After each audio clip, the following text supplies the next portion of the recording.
Дами и господо, добре дојдовте во уште едно ново издание на Другите вести. Единственото место во етерот кое е фокусирано на оние вистински новости што другите телевизии избегнуваат да ги коментираат. Другите вести не се ослонуваат на вештачка интелигенција, па фала Богу ниту на реална интелигенција. Туку ние нашите вести ги добиваме директно од најдоверливиот извор во земјава. Facebook профилот на господинот Јове Кекеновски, екс-градоначалник на град Скопје и актуелен светски шампион на хармоника, на кого му честитаме за освоената награда во Франција, како и локалните и регионални интернет портали. Моето име е Кирил Зарински, а вие го гледате последното издание на Другите вести за 2025 година. Одиме. За почеток на предновогодишното издание ви носиме добри вести од земјата. Имено, владата најави дека во тек е процесот за набавка на дури 100 нови возила кои ќе бидат донирани во македонски пошти. Така што скопјани, внимавајте. Од следната година ќе постои уште еден начин да загинете во сообраќај. Овој пат од истото поштенско комбе кое ја носи последната тему нарачка за вашата колешка. Но, премиерот Мицкоски најави дека граѓаните не треба да стравуваат, бидејќи владата има план да набави нови 75 амбулантни возила. Така што скопјани, внимавајте. Од следната година ќе постои уште еден начин да загинете во сообраќај. Овој пат со удар од новите возила на брза помош.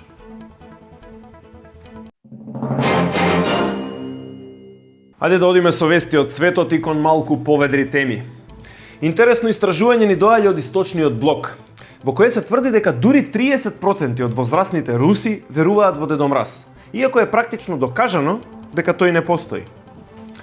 Ама ова не е за смеење, бидејќи кај нас во Македонија дури 70% од возрастните луѓе веруваат во правна држава, иако е практично докажано дека таа не постои.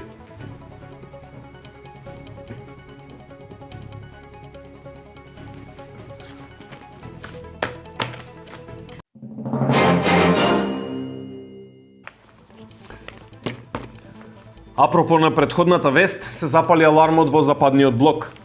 Во пресрет на новогодишната ноќ, американската и канадската армија најавија дека оваа година со специјални сили ќе го следат летот на Дедо Мраз. Според нивните претпоставки, Дедо Мраз веројатно има злобни намери и неговиот план е со летечката санка да се забие директно во двете зимзелени дрва во центарот на Њујорк.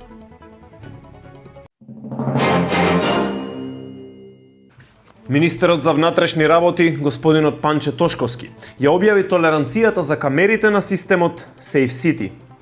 Имено, со новите измени системот ќе регистрира казна само во случај кога возилото се движи со 6 км повисока брзина од дозволената. Практично, тоа би значило дека онаму каде што е дозволено 50, ќе се казнува дури по надминати 57 км на час.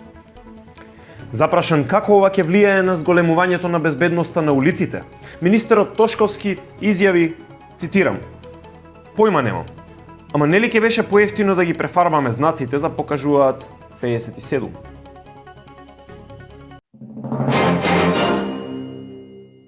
Вести од Црна хроника. Полицијата објави дека го решила случајот со силуваната битолчанка, која минатиот месец поднесе кривична пријава против нејзиниот вонбрачен партнер, кој изјави дека ја нападнал поради тоа што таа била, цитирам, провокативно облечена.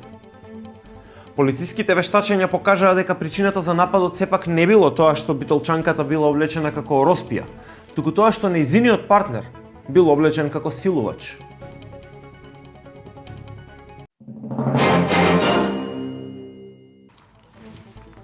На самиот крај на оваа календарска година ќе ве освежиме со малку вести од спортот.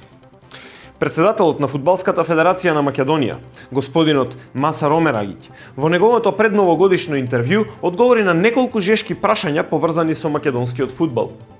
Едно од нив беше и прашањето за статусот на неговиот син Азер, кој откако татко му седна во председателската фотелја, не само што доби статус на првотимец во ФК Вардар, туку ја понесе и капитенската трака. Господинот Масар изјави дека тој нема никаков удел во кариерата на неговиот син и преферира да не се меша во неговата кариера, тврдејќи дека се што стекнал Азер, стекнал лично на свој грб.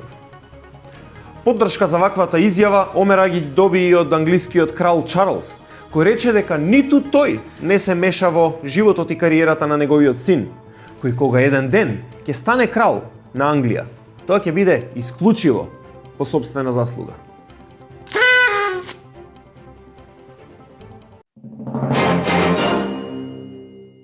И тука некаде, драги гледачи, ставаме крај на уште едно ново издание на Другите вести. Последно за 2025-та. Бидете со нас и следната година, за да ги дознаете сите новости за кои другите телевизии се преплашени да зборуваат. Јас бев насанкан. А вие сте подароците на мојата дедомразовска санка. Довидување.